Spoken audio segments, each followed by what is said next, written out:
I want to pivot now to EU energy. I chair the subcommittee here in this committee for Europe.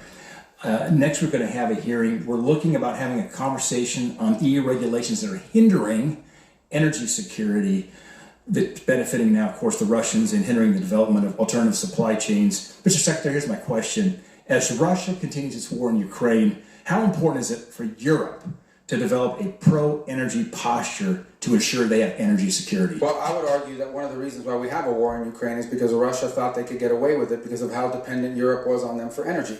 And they felt there's no way the Europeans are going to come hard at us because they're too dependent on us for energy. So I think most certainly it served as a contributing factor to the war happening, among others, obviously. The second point is the point the President's repeatedly made. We love Europe.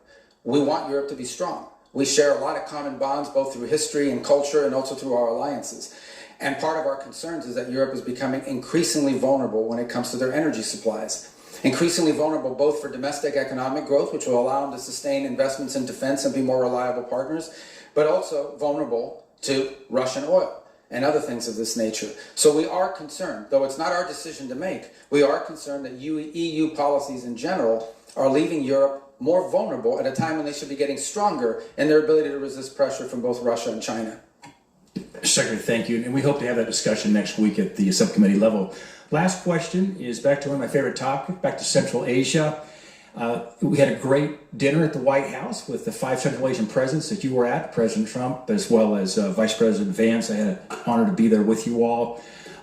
They're making a major shift right now in terms of having a closer diplomatic and economic relations with the United States. That all fits in part of the geopolitical puzzle, which relates to energy supply as well. Here's my question.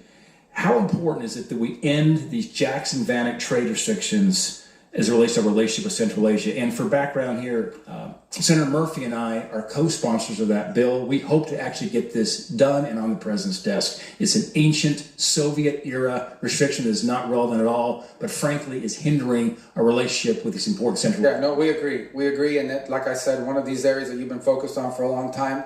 Ambassador Gore, that, as you know, is in India, is also an envoy to these 3 countries, just came back from Tajikistan a couple days ago. So I think that absolutely we would like to see that because it would allow us to do even more. Yeah, great. Thank you. Chairman. Thank you.